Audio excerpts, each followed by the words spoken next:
In this video, I'm going to talk about how can you create a group in WhatsApp. So without any further ado, let's start.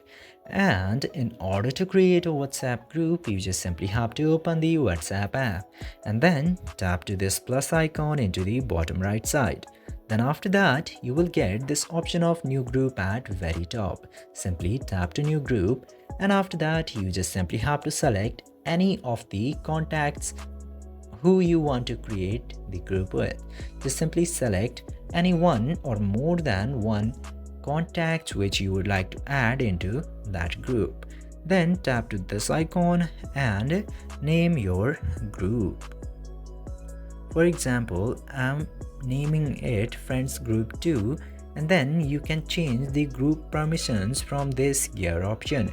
After selecting the group permissions and disappearing messages, just simply tap to this check mark at the bottom right. Then your group will successfully be created. I hope this video was helpful for you.